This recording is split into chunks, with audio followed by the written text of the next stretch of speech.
Olá, eu sou Rodolfo Campitelli e sejam bem-vindos ao Escapecast, o podcast do Escape Report.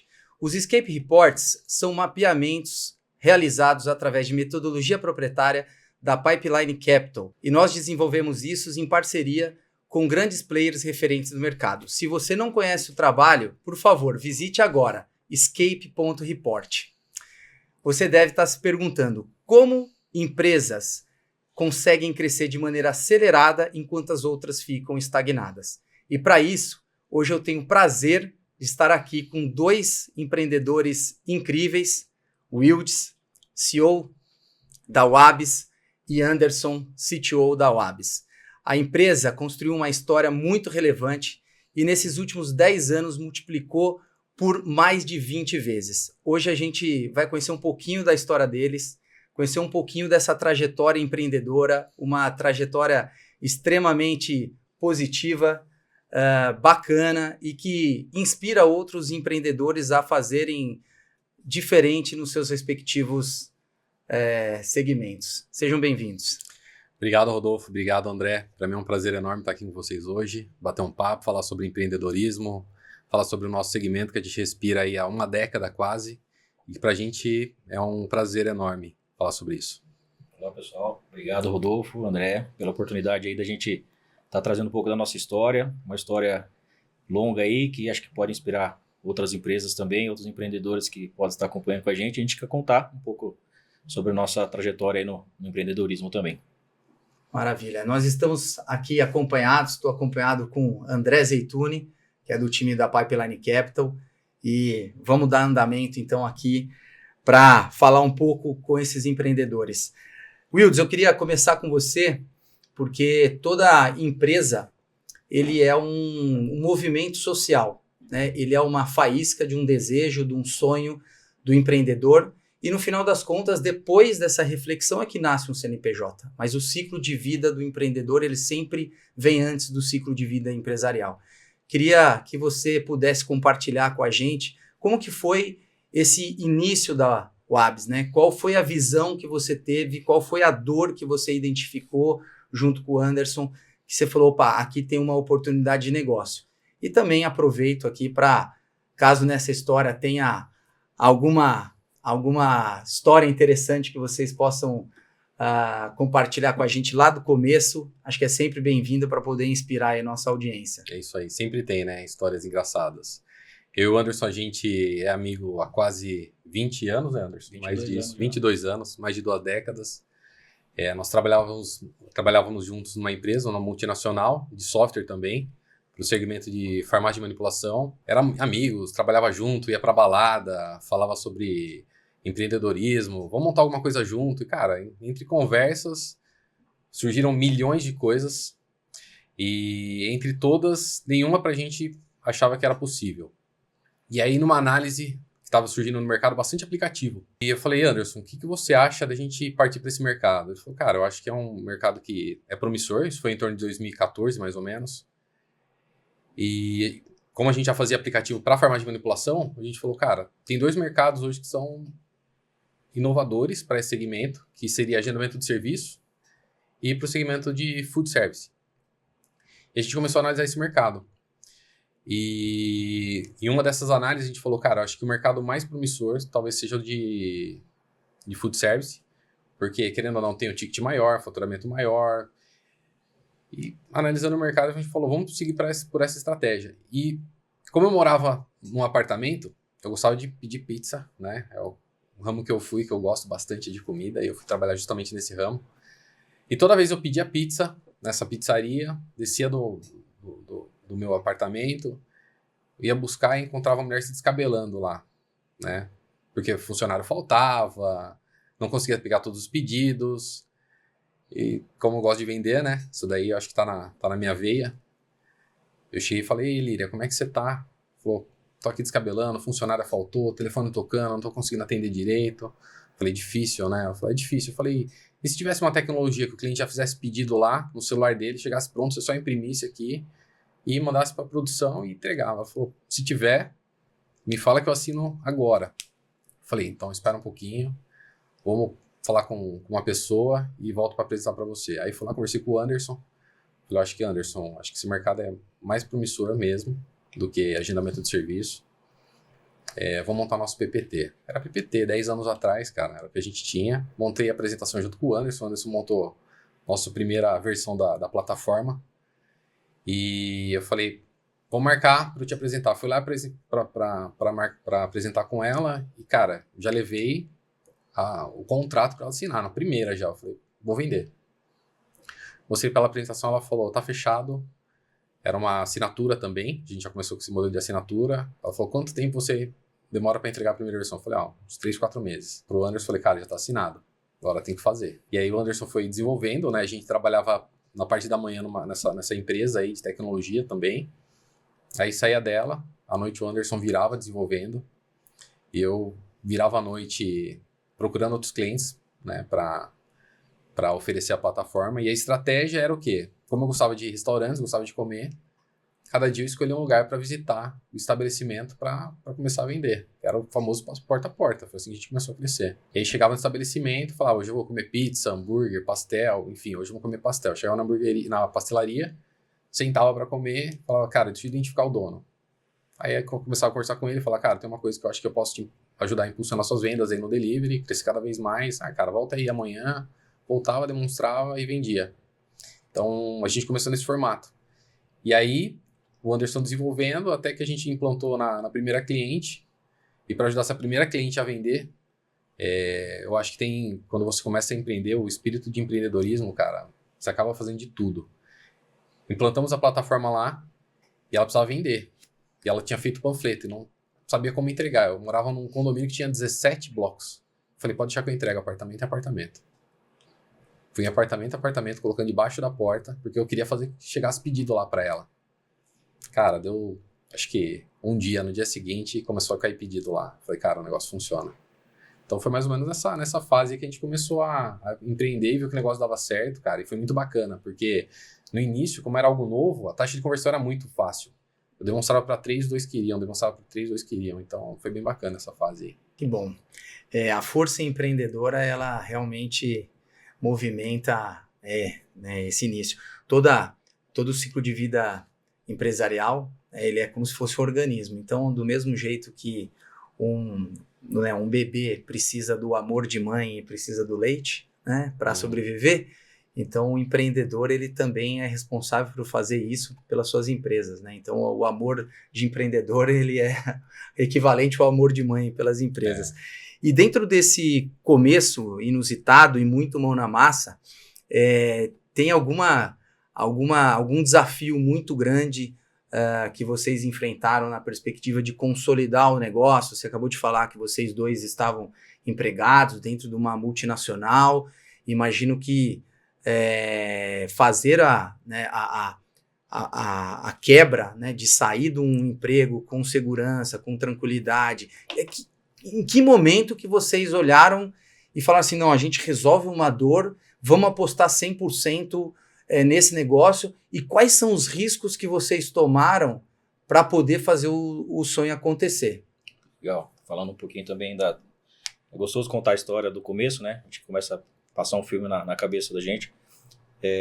Aproveitando falar um pouco da minha trajetória, desenvolvedor, deu para perceber aqui na sociedade quem que é o desenvolvedor, quem que é o comercial, o cara fala pra caramba. E né, sempre tava ali na jaula desenvolvendo lá, né? A gente, né, já se conhecia há muito tempo, jovens, então a gente trabalhava, tinha a nossa vivência no dia a dia da empresa, só que é algo que a gente falava, cara, a gente precisa fazer algo novo, fazer alguma coisa que aqui a gente na empresa está estagnado. Acho que aí nasce um pouco do empreendedorismo. A gente nem sabia o que é assim, empreender, né? A gente tinha vontade de fazer algo juntos. E eu já tinha uma trajetória na empresa e também fazia o trabalho de freelance e tal. E sempre dava certo as coisas que eu fazia, tipo, aparecia clientes, né? Fazer trabalhos. Falei, cara, tem demanda, tem coisas que eu preciso pôr em prática e a gente não conseguia. A gente juntou e na época a gente começou a conversar e bem nessa época minha esposa ficou grávida e aí eu não sei o que eu tinha na cabeça, mas assim... nada, né? Não tinha nada. Eu peguei e falei, cara, vamos fazer isso daí. E eu decidi, porque assim, eu acreditava bastante que no trabalho, que que eu estava fazendo e com o Wilds que tinha um potencial comercial, eu falei, cara, uma coisa que pode dar muito certo, que né, tinha essa validação que a gente fez, que viu que é uma dor do mercado. Falei, poxa, eu sei fazer isso daqui, vou aprender a fazer, porque o aplicativo na época era novo para quem desenvolvia, né? Assim, não era uma coisa que era já de mercado, assim, todo mundo sabia fazer, era uma coisa que não tinha tanto desenvolvedor. E aí fui me aventurar, falei, cara, vamos fazer. E eu, em nenhum momento eu pensei assim, cara, minha filha vai nascer e se der errado, né? Que quando você vai montar uma empresa, você pensa, né, no que pode dar errado, é muito risco, né? E eu não pensei em nenhum momento nisso. Até se um dia minha filha souber, cara, você não pensou em mim? Mas foi porque eu acreditava bastante no que a gente estava fazendo. Eu acho que no empreendedorismo, às vezes a ignorância é uma bênção também, cara. Porque quando você não pensa nos riscos, a chance do negócio dar certo é maior. Porque se você pensar, e se der errado? E qual é esse risco aqui? A gente, na verdade, quando começou, não pensava nisso. Pensava que ia dar certo e trabalhava, respirava aquilo lá, cara, 24 horas praticamente para o negócio acontecer. Eu acho que foi isso, né, Anderson? Sim, a gente se preparou para, né, falou, cara, a gente tinha ter um bom emprego, né, pra gente, na nossa realidade na cidade, né, Jundiaí e tal. E a gente teve essa decisão e depois que a gente colocou nos primeiros clientes, falou, cara, a gente precisa abandonar e focar nisso porque a gente acertou no produto. E aí terminei, saí da empresa, uma semana depois minha filha nasceu e aí é todo aquele começo, né? Então, todos os pais de primeira viagem, né? Uma coisa nova. A gente com uma empresa, trabalhando de noite, fazendo tudo ao mesmo tempo. Pediu as contas. Então, eu saí da empresa, uma semana depois que eu saí da empresa, minha filha nasceu. Então, isso é uma história que parece... muita gente talvez não arriscaria isso, né? Tinha dinheiro para 3 meses. E é talvez me dê um pouco de segurança, claro. Tinha dinheiro para 3 meses. Tem que dar certo. A gente conversou isso também, falou, poxa, cara, a gente tem mais isso aqui, né? Pra gente seguir. Tinha um dinheiro guardado embaixo do colchão. Eu falei, cara, dá pra gente se manter aí durante 1 ano aí. É isso, vamos pra cima aí depois de 3 meses eu garanto aí o seu salário. Foi loucura. E aí a gente pôs para rodar, foi conquistando os clientes, né? De forma orgânica. No começo a gente, né, quando você começa uma empresa, eu desenvolvedor, ele da área comercial, a gente não conhece outras estratégias, a gente foi de uma maneira orgânica, o aplicativo, né, vendendo também, o batendo de porta em porta, mas quando a gente recebeu um lead lá do Nordeste, do nada, né? Falou, poxa, então, cara, acho que a gente acertou mesmo. As coisas estão no caminho. E aí, a história... E a feira, né, também, né? Nesses primeiros 6 meses, tinha uma feira que chamava Expo Pizzaria. Eu sempre trabalhei nessa multinacional, a gente participava de muitas feiras do segmento de farmácia, de manipulação. E eu via que isso daí dava muito certo. Aí, a primeira coisa que eu fiz, Google, pizza, feira de alimentação. Encontrei lá Expo Pizzaria. E era uma feira pequena também. Aí eu falei... Deixa eu mandar um e-mail pra ver quanto que é. Cara, uma mesa na época custava, acho que pra ficar lá durante 3 dias, custava R$3.000 e o cara dividia em 6 vezes de 500. Eu falei, cara, vamos nessa feira aí. E a gente foi, 2 metros quadrados, era uma mesa, cara, de 2 metros quadrados, colocamos um computador lá, uns banners, folder. E nessa primeira feira, a gente vendeu pra mais de 30 pessoas, mais de 30 empresas, assim, na feira. E tinha gente do Brasil inteiro. Rio de Janeiro, Minas, enfim, Rio Grande do Sul... E a gente falou, cara, tem mercado para isso. Então foi bem bacana, porque uma coisa foi ligando a outra e tudo que a gente fazia dava certo, né? A gente apostava, vamos visitar clientes, batia na porta, vendia. Vamos participar de feira, dava certo. Um cliente indicava para o outro e as portas foram se abrindo e o negócio foi consolidando. Foi isso que aconteceu, né? Muito bom. Acho que desse lado aqui é muito bonito ver a história do empreendedor, a coragem, né? É uma coragem que também ela tá com um verniz de loucura, né? Porque exige muita tomada de risco, né? Ninguém sai do trabalho quando a filha nasce. E o runaway que a gente fala muito, né? Que é quando eu tenho caixa por um pedaço da história, o caixa de vocês não era nem empresarial, né? Era o caixa individual. Vocês têm uma história que até hoje é uma história de crescer bootstrapping. A gente vai falar disso aqui. Mas eu queria fazer 2 perguntas em uma que é 10 anos atrás, né, praticamente, pouco se falava em desenvolvimento de aplicativo, ainda era muito incipiente. Sim. Queria entender se vocês já tinham clareza naquele momento, né, de todas as questões técnicas envolvidas e desafios, e olhando para a indústria nesses principais 10 anos, aí, nessa década, quais foram as principais transformações que vocês notaram no setor de delivery? Inevitavelmente a gente vai passar, né, no meio dessa história de uma pandemia, mas eu queria entender um pouquinho aí de vocês dois, os desafios técnicos e também os desafios da transformação do setor ao longo do tempo. Bacana.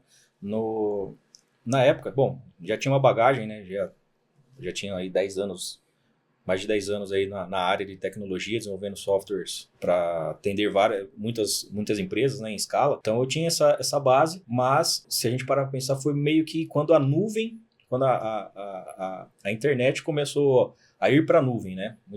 Na época era muita coisa em servidores locais, a internet não era como é hoje. E a nuvem, então assim, quando a gente surgiu, a nuvem estava começando a expandir, a estar mais evidência. A gente começou muito do jeito tradicional, né? Usando as tecnologias da época tradicionais mesmo. E no começo a gente já sentiu a necessidade que a gente precisava evoluir, e foi quando a gente foi para a nuvem, né? Porque a gente viu que a gente precisava escalar.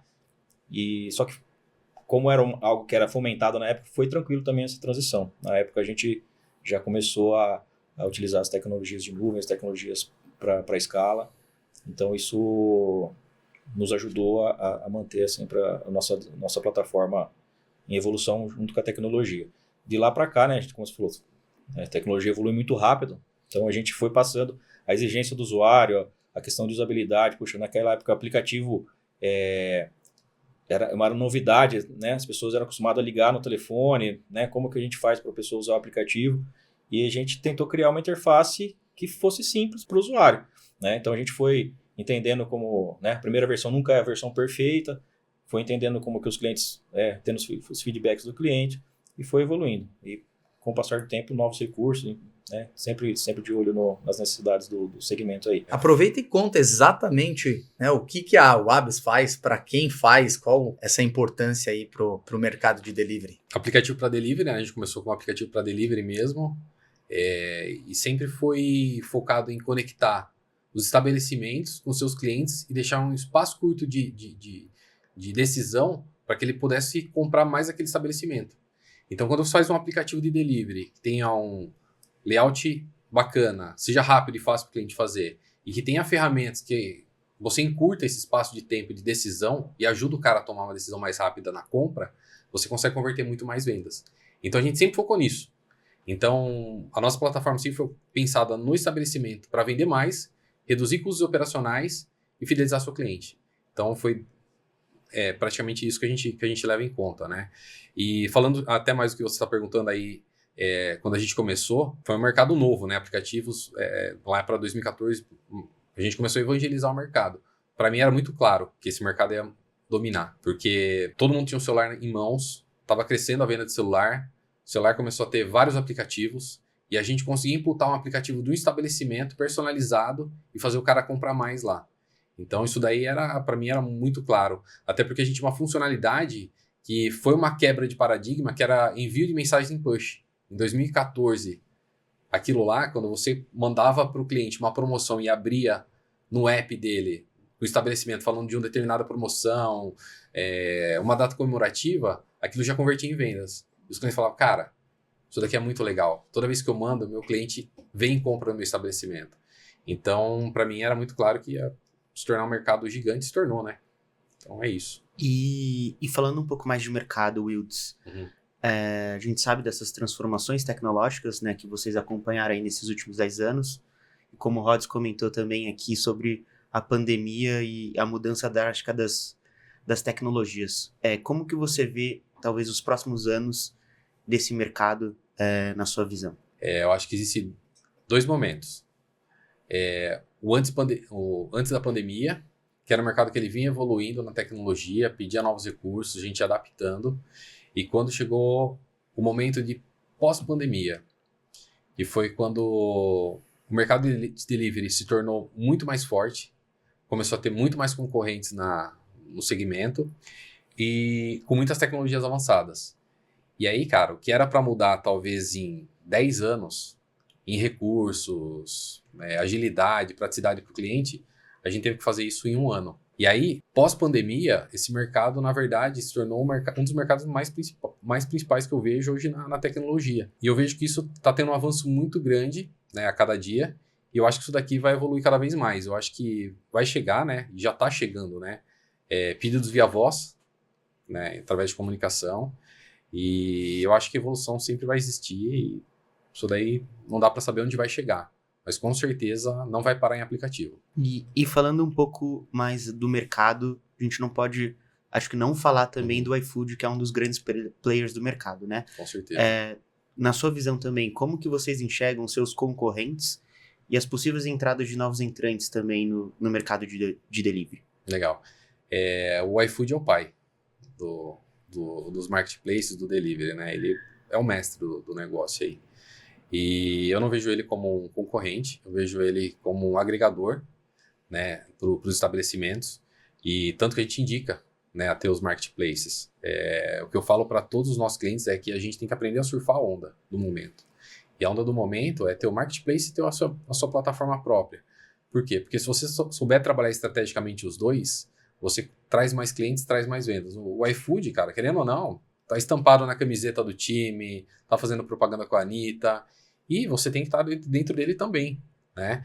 Então eu acho que ele é importantíssimo para o mercado, é importantíssimo sim para o estabelecimento, mas ele tem que saber trabalhar estrategicamente, é isso que eu penso. E aí falando também um pouco de tecnologia, Anderson, como que você enxerga também, acho que esses avanços de tecnologia, que até o Wilds comentou, ajudar também a promover um pouco mais de cultura, das pessoas poderem pedir mais, cada vez mais, e realmente poderem ter ali na sua mão, né, praticamente no próprio celular ali, a habilidade de você, com a praticidade do celular também, de poder fazer um pedido, de você tá comendo ali com a sua família, pedir rapidamente uma comida nesse sentido. Sim.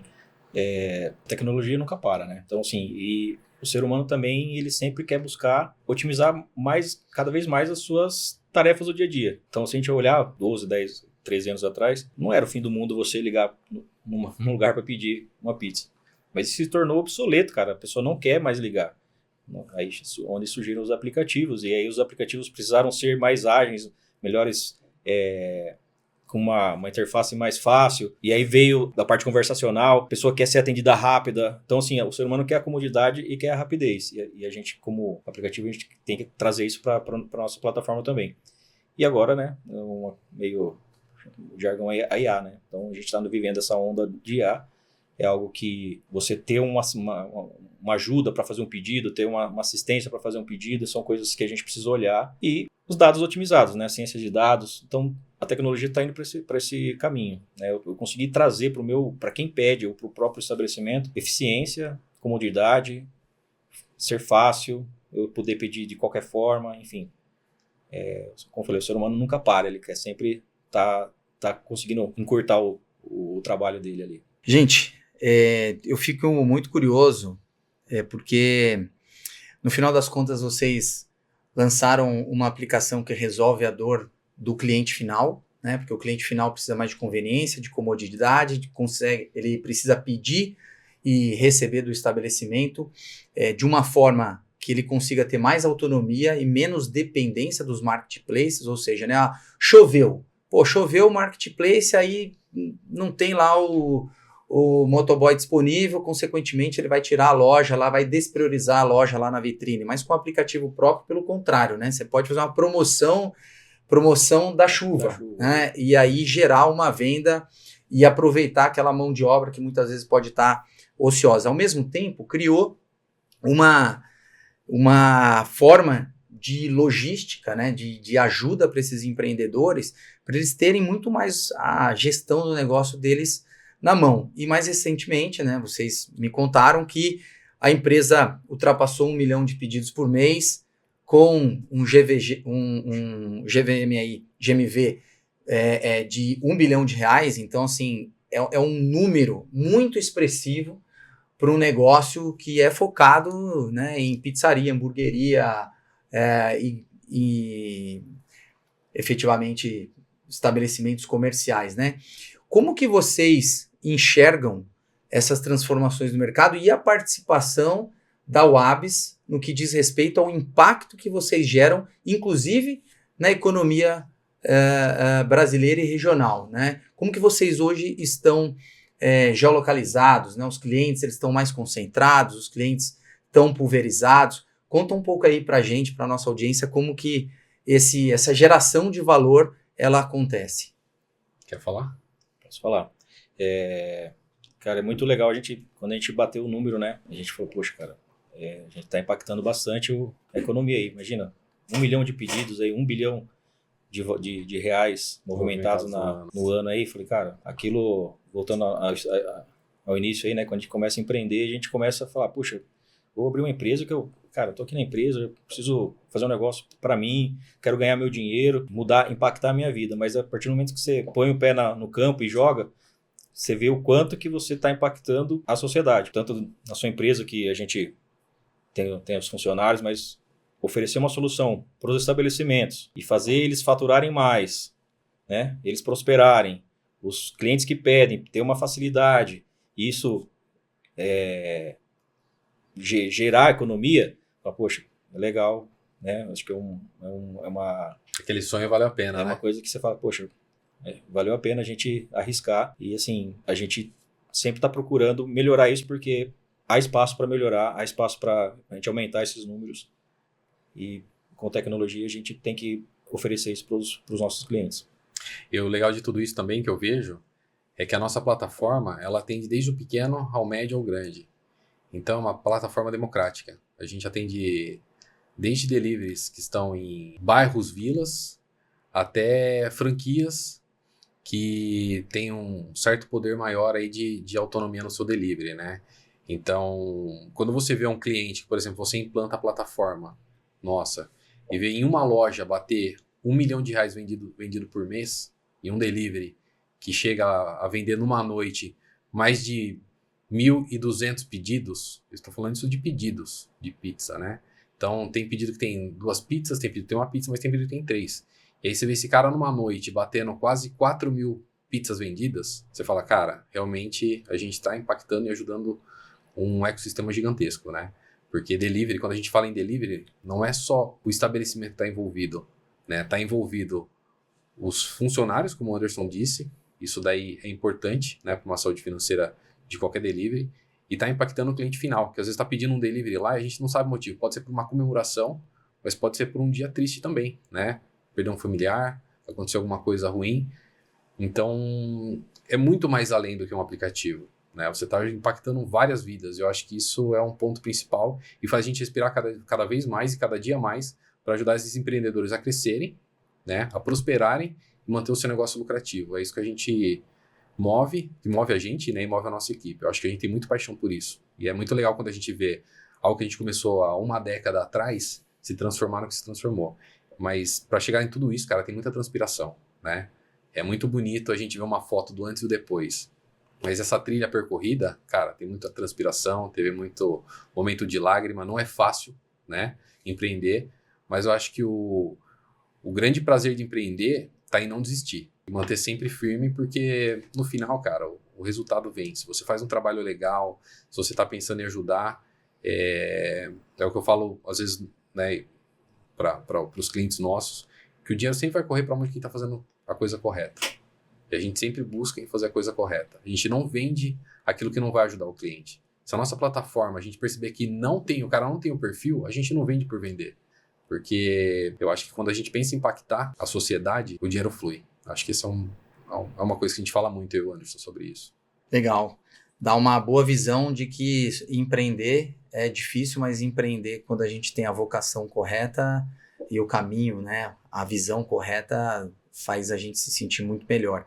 Olhando um pouquinho para essa história que você acabou de falar, dos clientes, do impacto, dessa trajetória, a gente está num mercado que é um mercado dominado basicamente pelo player de marketplace, né? O modelo de marketplace, ele é um modelo que ele ajuda muito o empreendedor a ganhar visibilidade, ele ajuda muito o empreendedor a conseguir, de alguma forma, distribuir, né, os seus produtos de uma forma muito mais massiva, mas a gente sabe que é um modelo que também, para o dono do estabelecimento, muito difícil economicamente, né? Porque a gente sabe que algumas comissões aí de marketplace superam os 20% e, portanto, você acaba tendo um sócio dentro do negócio.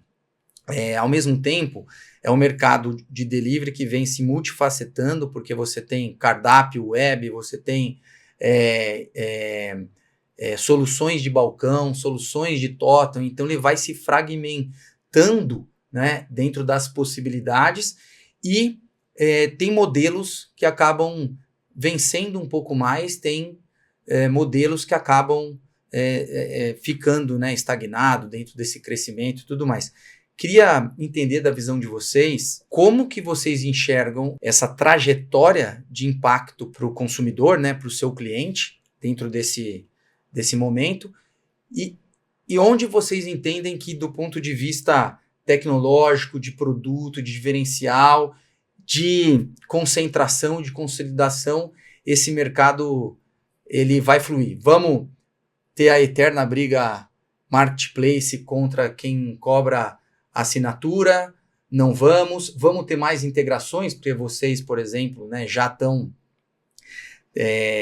juntando não só a venda, a entrega, mas toda a parte de transação. A gente está falando de 1 bilhão aí de transações, então tem muita oportunidade para capturar dentro do modelo de negócio.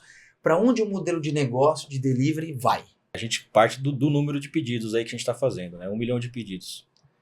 Mas esse 1 milhão ele gera várias oportunidades, como você falou. Tem algumas oportunidades relacionadas às transações financeiras. A gente tem que olhar num todo, né? Nossa plataforma a gente tenta fazer que ela funcione em diversos canais, então oferecer ao estabelecimento vários canais de venda, assim como não só online, também vender online. Hoje está muito em alta a questão do autoatendimento, então nós temos aí também a nossa plataforma adaptada para venda local, né, que a gente chama de totem. Olhar, né, a gente tem uma base grande de estabelecimentos, então a gente tem muitos dados que a gente pode ter insights, pode ter informações ricas aí, né, com essas transações, com essas vendas, assim como os próprios estabelecimentos eles conseguem ter formas de vender mais para os seus clientes a partir dos dados que eles têm em mãos. Então, o pedido ele gera várias oportunidades para o estabelecimento vender mais também, né, de acordo com o que a gente conseguir, com a tecnologia, oferecer para ele ferramentas para lapidar e para pegar insights, né, de como vender mais. Então, assim, o pedido entra, mas a tecnologia, né, pode oferecer várias opções dele prosperar mais, vender mais. Poderia dizer, então, que a diferença do modelo de negócio no futuro está em quem for capaz de capturar o pedido vai ser o capaz de vender a tecnologia? Com certeza. Até falando sobre isso, eu acho que no futuro não vai mais ter mais briga entre plataforma própria e marketplace, porque um é complementar ao outro. É necessário. Não tem como ter uma briga sobre isso. Eu acho que tem que haver uma estratégia para o empresário. Ele tem que saber trabalhar de uma forma estratégica que os clientes que são deles, que compra uma vez por mês, recorrente, uma vez por mês, 2 vezes por mês, ele leve para a plataforma dele, mas o cliente que o marketplace está trazendo, né, que está buscando uma promoção, está buscando uma entrega rápida, ou, enfim, uma vantagem, ele vai acabar comprando aquele estabelecimento hoje, vai comprar de outra amanhã, e ele tem que saber surfar essa onda. Então, eu acho que, na verdade, eles vão andar sempre em paralelo e os dois mercados vão crescer. Acho que, com certeza, esse é o ponto principal aí que eu vejo. Muito legal. Eu vou fazer uma pergunta e já depois eu passo a bola aqui para o André, mas vocês, uma empresa de uma década, bootstrapping, crescimento forte ano após ano, dentro de um mercado que vocês chegaram cedo, né? Quem chega cedo bebe água limpa, mas é um mercado que ganhou múltiplas competições, se fragmentou, ficou muito mais complexo. Então, olhando um pouquinho para quem gostaria de investir, e no final das contas a gente sempre entende que as empresas elas dependem do fluxo de capital, né? Então, cada departamento, ele como se fosse um órgão do corpo, mas é o capital, é as finanças que seria a corrente sanguínea, né? Que vai alimentando basicamente todas as etapas de uma empresa. E aí é um segmento que muitos investidores olham e falam assim, caramba, é um mercado endereçável de bilhões e bilhões de reais, que o maior player, embora tenha uma cobertura muito grande, ainda deixa muitas oportunidades em mercados que não são prioritários, né, que não são as capitais, nos pequenos comerciantes. No final das contas, se eu sou investidor e eu gostaria, se eu pensasse, cara, quero entrar aí no mundo de delivery, no mundo de entrega, quais seriam as recomendações que vocês me dariam como um potencial investidor desse segmento? Ele tem duas formas. Uma, começar do zero e ter que aprender tudo o que uma empresa que tenha, não só a gente, mas outras que tenha 5, 10, 15 anos de experiência, né? E passar por vários desafios sozinho. Ou o segundo seria ele fazer uma aquisição ou investimento numa empresa que já está no mercado, né? Que já conhece o mercado, já sabe como funciona, sabe os desafios, passou por alguns problemas e está constituindo para crescer cada vez mais. Eu acho que esses são os dois modelos. E até falando sobre isso, né, enquanto você estava falando sobre isso, fiz um pensamento aqui que é bem diferente hoje no mercado, né? Nós somos empreendedores bootstrapper de 10 anos atrás. E se a gente parar para analisar, de uma empresa que tem dinheiro para a gente naquela época, vamos falar assim, ó, o cara que tinha dinheiro consegue construir, investir e tudo mais e fazer o negócio acontecer. Para a gente naquela época, a dificuldade era 2 vezes mais, porque era um mercado novo. Hoje, se a gente fosse começar do zero, a dificuldade não seria 2 vezes mais, eu acho que seria talvez 20 vezes mais.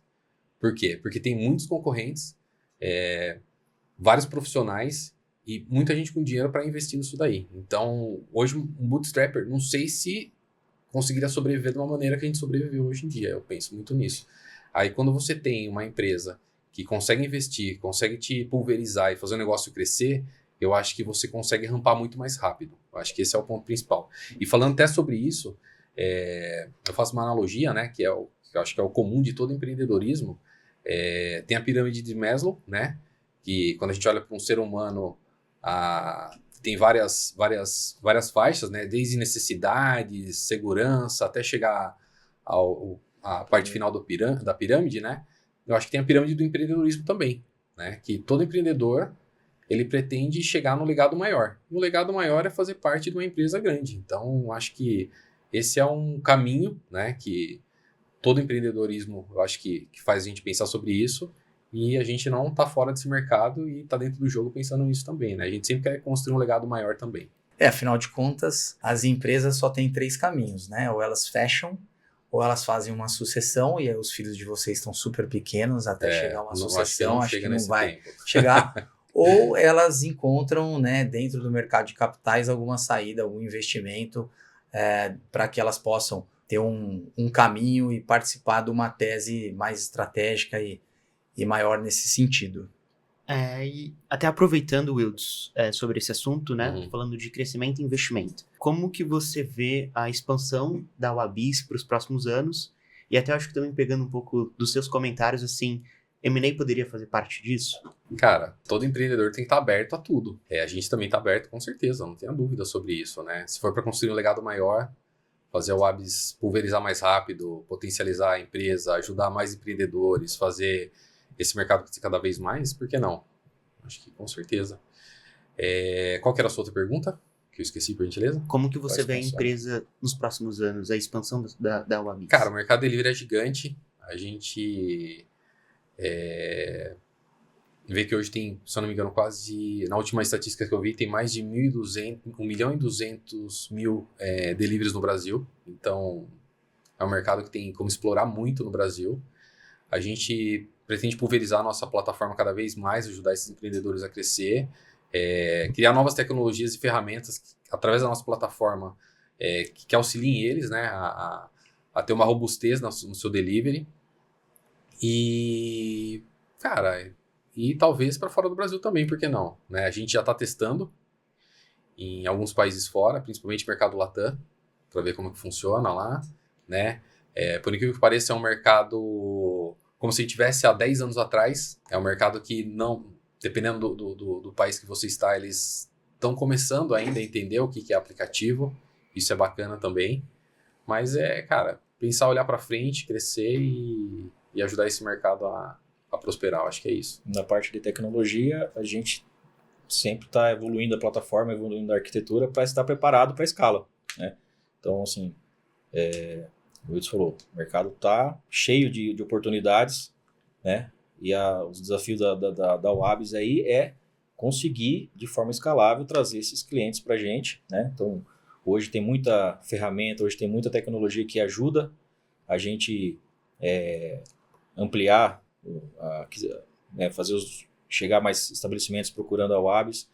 E também, na parte de tecnologia, a gente tem que estar preparado para atender esses restaurantes, esses estabelecimentos que precisam de uma plataforma com qualidade e que, né, não dê dor de cabeça para eles no futuro. Então, quando a gente fala da parte de tecnologia, tanto para conquistar novos clientes, como manter esses clientes também, a Wabs sempre está pensando nisso também. E falando sobre evolução, a gente começou com um aplicativo instalável, né? Tanto para Android quanto iOS. Depois a gente já foi criando outras coisas mais. Então, tem a parte do pedido via link também, para atingir 100% do público. Porque tem gente que quer instalar a plataforma, tem gente que não quer, né? E tem gente que não quer instalar, faz o pedido via link. A outra parte que também o Anderson comentou, totem de atendimento. Tem muitos estabelecimentos hoje de delivery que a pessoa fica lá no balcão e às vezes forma fila para fazer o pedido, né? E a gente está com esse terceiro tipo de serviço, que é uma versão da nossa plataforma, que o cara chega lá, faz o pedido e só espera para retirada, sem precisar conversar, sem precisar ter fila e automatizando o processo, porque esse é o ponto principal aí. Então, quando vocês falam de inovação, hoje a Wabs já é uma empresa que oferta balcão, que oferta delivery através de aplicativo, que oferta delivery através de plataforma web, e além de tudo isso, é uma empresa que transaciona múltiplos milhões de reais todos os meses e que, com certeza, se a gente olhar na perspectiva futura, pode ofertar, inclusive, serviços financeiros para os seus públicos. Por que não? Eu acho que empreender é isso, cara. A gente adora coisas novas, a gente adora criar um ecossistema que atenda cada vez mais o nosso cliente e mostrar para ele que a gente é o braço direito dele. Eu acho que esse é um dos pontos que a gente gosta. E com certeza, cara, a gente já está olhando para esse mercado, inclusive, né? Porque é um mercado gigantesco e que não só ajuda ele a prosperar, mas a gente também. E me fala uma coisa sobre dados e informações. Na perspectiva da indústria que está envolvida lá no seu cliente final, vocês conseguiriam gerar dados, informações, conhecimento suficiente para orientar, por exemplo, a indústria, seja de indústria, né, a farinha, o queijo, a calabresa que vai na pizza, por exemplo, ou no caso da hamburgueria, quando a gente pensa em transação que acontece através da Wabs, mas pensa também na perspectiva dos produtos que são entregues, qual é o impacto que a Wabs pode ter dentro dessas transações? Voltando ao que a gente está falando, tudo começa no pedido, né? O pedido tem todas as informações que a gente tem para gerar insights ou relatórios, informações ricas para vários segmentos. Um deles é dessa questão. Esse dia a gente estava levantando, fazendo uma conta lá, né? Minerando esses dados para chegar numa conclusão que, poxa, são praticamente 480 toneladas de farinha por mês, que é o aplicativo da Wabs Movimento. Então, assim, o pedido ele te dá muita informação rica sobre o comportamento do usuário, sobre quanto que ele compra, a recorrência, enfim. São infinitas as possibilidades aí com dados, né? A gente sabendo trabalhar esses dados e a tecnologia está aí para a gente usar esses dados da melhor forma. E os nossos clientes utilizam muito isso, né? Usa essa inteligência. Porque, eu vou dar um exemplo para vocês.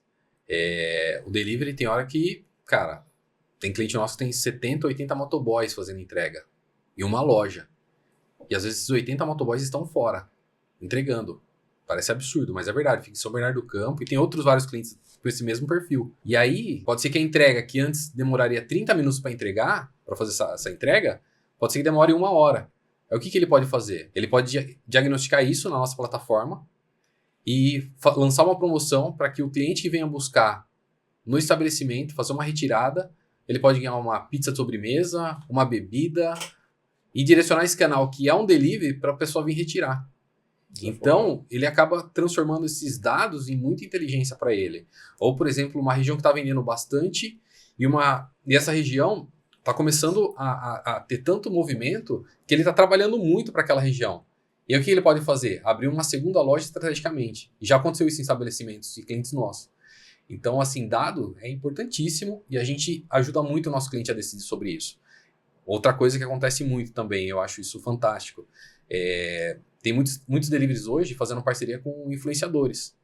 E como que ele sabe medir se o influenciador deu certo ou não? Pelo cupom que ele está utilizando. Então ele sabe que, conforme o cupom que o influenciador comunicou para a sua base, né, de pessoas que seguem ele sabe se deu certo ou não. Então dá para trabalhar muita informação. A gente já passa isso para os nossos clientes. Estou lançando um produto, deixa eu ver quantos produtos saíram nesse dia aqui, nesse estabelecimento ou em todas as lojas. Então, é muito dado, muita inteligência que a gente passa. Por isso que a gente consegue fazer esse nosso cliente converter cada vez mais e ter seu cliente aliado a ele, né? E indicando para os outros amigos deles a comprar cada vez mais no estabelecimento. Eu acho que esse é um ponto nosso, a gente olha muito para isso. Muito bom. Vocês têm uma história bastante única, né? De serem bootstrapping total nesses últimos anos. Dentro de um mercado que mudou muito, dentro de players que não só receberam investimentos de fundos, de venture capital, muitos dos competidores, inclusive, foram vendidos para outras empresas estratégicas e vocês continuaram. Vocês continuam sendo proprietários 100% de todas as ações da UABS. Isso, obviamente, traz muitas coisas positivas para a operação, porque vocês têm uma autonomia muito grande para fazer a empresa crescer, decidem os investimentos que exatamente vocês gostariam de ter e tem o ativo dentro das próprias mãos, né? Ou seja, a decisão de futuro depende única e exclusivamente de vocês. Contudo, eu tenho uma curiosidade de entender na perspectiva de vocês. Se vocês tivessem que tomar uma decisão de deixarem de ser sócios e donos 100% da UABS, o que seriam as alavancas de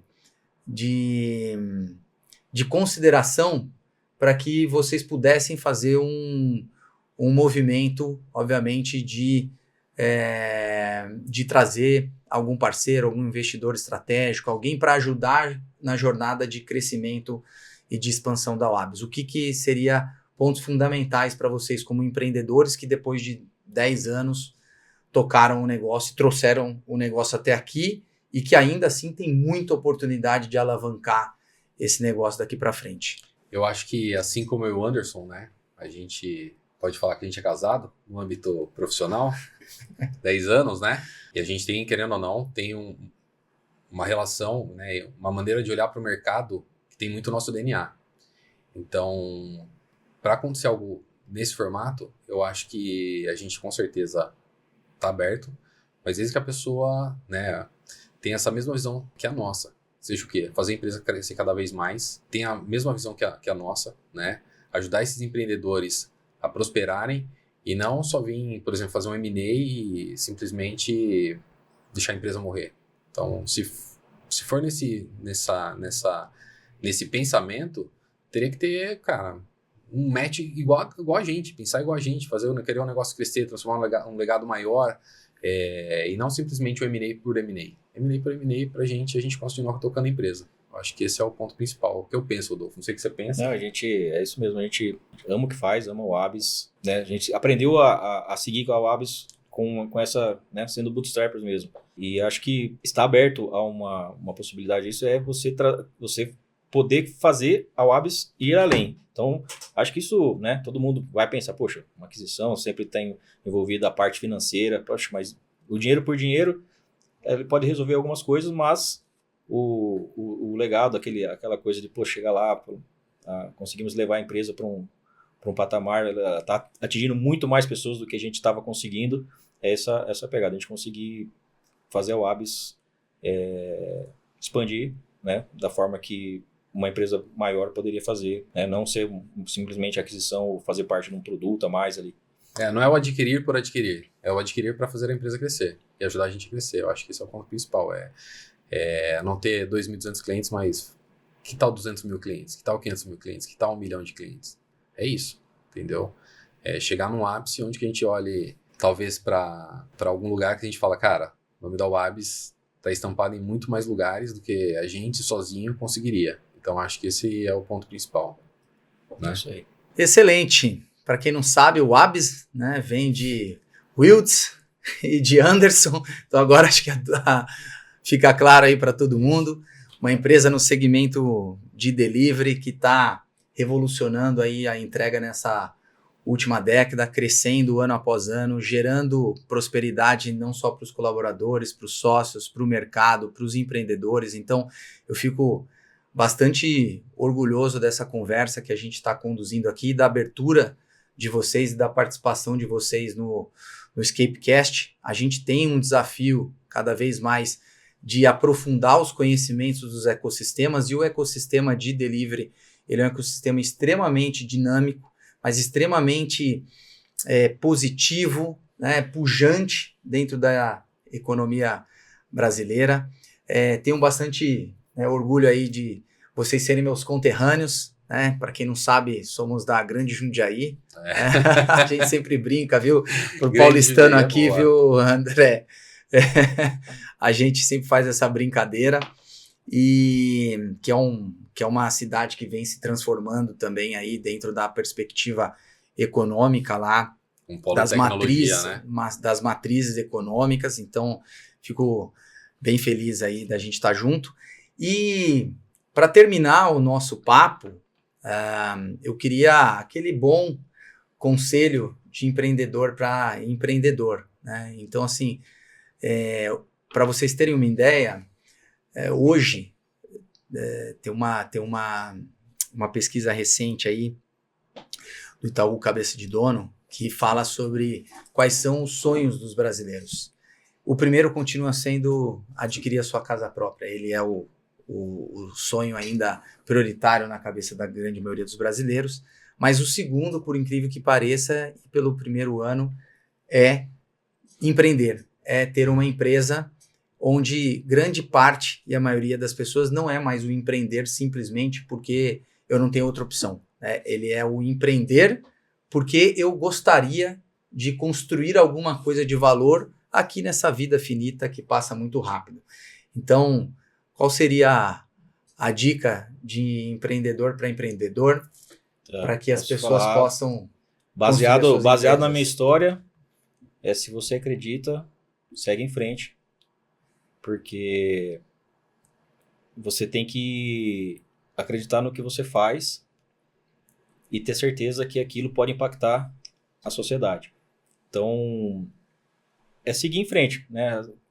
Existem os riscos, existem as dificuldades, a economia, enfim, tudo pode dar errado, mas se você acreditar e fazer um bom trabalho, os frutos vão nascer. Então, não acreditar no que você faz, isso é muito importante. Veio uma frase aqui agora, que eu acho que é bem isso mesmo, principalmente nos dias atuais. Empreendedorismo é uma selva e você precisa ser leão todos os dias, senão sua empresa morre de fome. Então, não é que você vai vencer todos os dias. Você tem que sair à caça todos os dias. E tem dias que vão ser dias vitoriosos, tem dias que não. Mas se você ficar parado e não ter o leão dentro de si e sair para caça, eu acho que sua empresa não vai crescer. Eu acho que isso fez a gente durante esses 10 anos. Né? A gente saía todos os dias, seja para estar junto com a equipe, seja para estar junto de parceiros, seja para buscar novos clientes, porque todo dia é uma batalha, né? E eu acho que isso é importante. Nunca desistir, ter o espírito de leão. Acho que esse é o que veio na minha cabeça agora para falar sobre empreendedorismo. Quer fazer alguma pergunta que ficou no seu caderno, que não foi realizada? Acho que não, acho que estou tranquilo.